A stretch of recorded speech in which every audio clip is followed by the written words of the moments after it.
माता और पिता का आशीर्वाद। एक प्रेरणादायक कहानी। जब मृत्यु का समय निकट आया तो पिता ने अपने एकमात्र पुत्र धर्मपाल को बुलाकर कहा कि बेटा, मेरे पास धन संपत्ति नहीं है कि मैं तुम्हें विरासत में दूं, पर मैंने जीवन भर सच्चाई और प्रामाणिकता से काम किया है, तो मैं तुम्हें आशीर्वाद देता हूं कि तुम जीवन में बहुत सुखी रहोगे और धूल को भी हाथ लगाओगे तो वह सोना बन जाएगी। बेटे ने सिर झुकाकर पिताजी के पैर छुए। पिता ने सिर पर हाथ रखकर आशीर्वाद दिया और संतोष से अपने प्राण त्याग कर दिए। अब घर का खर्च बेटे धर्मपाल को संभालना था। उसने एक छोटी सी ठेला गाड़ी पर अपना व्यापार शुरू किया। धीरे धीरे व्यापार बढ़ने लगा। एक छोटी सी दुकान ले ली। व्यापार और बढ़ा। अब नगर के संपन्न लोगों में उसकी गिनती होने लगी।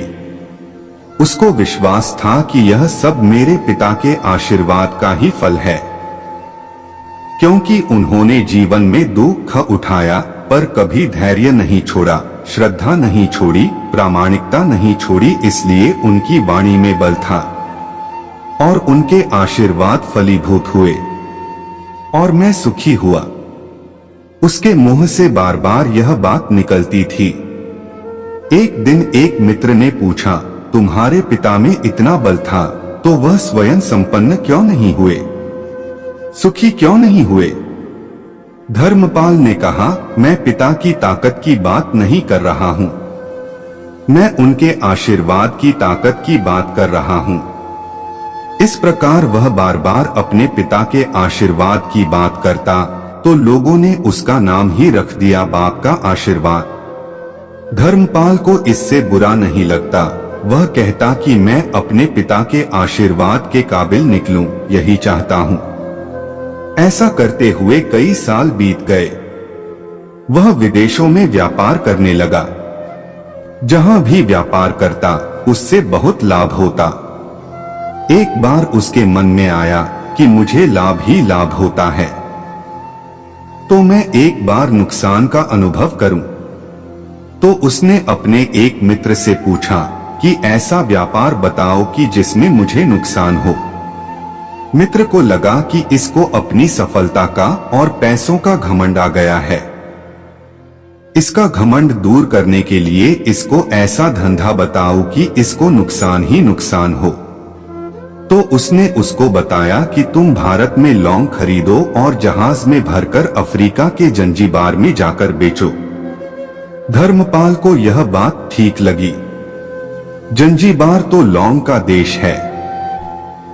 वहां से लौंग भारत में लाते हैं और यहाँ 10 से 12 गुना भाव पर बेचते हैं।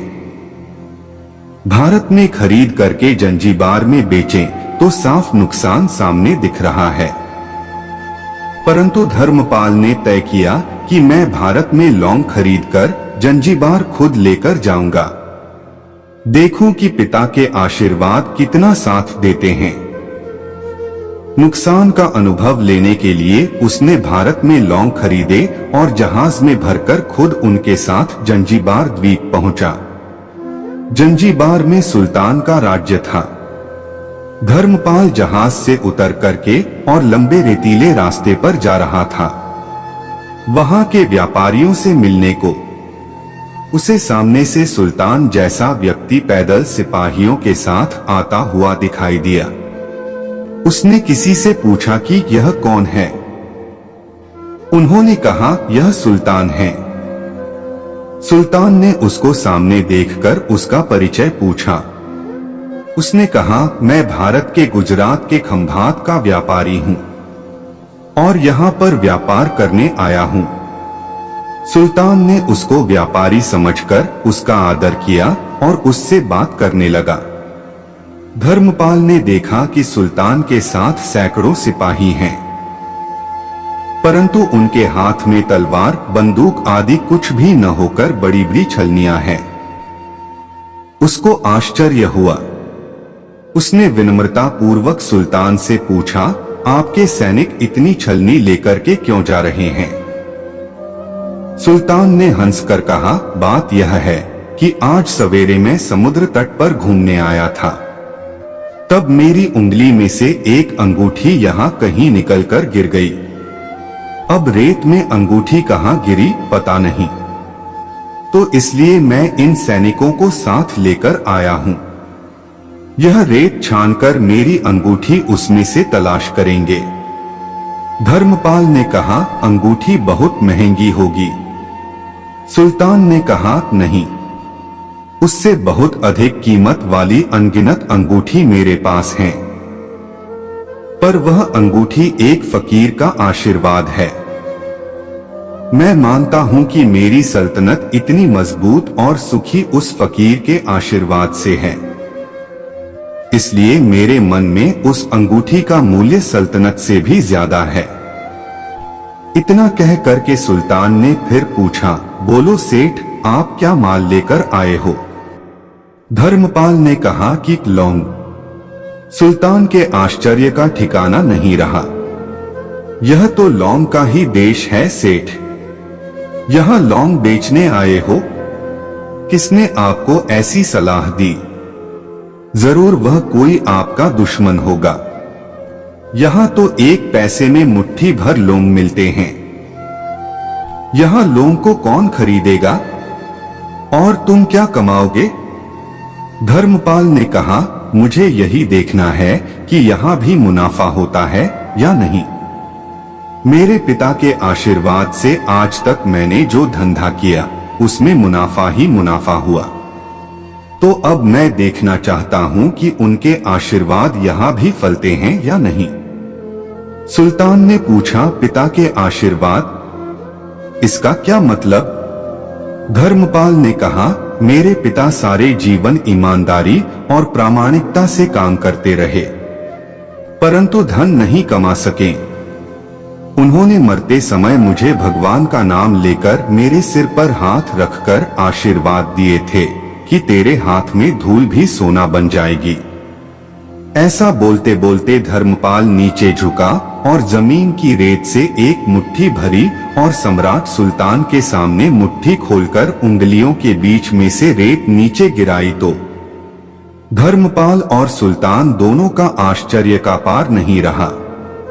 उसके हाथ में एक हीरे जड़ित अंगूठी थी।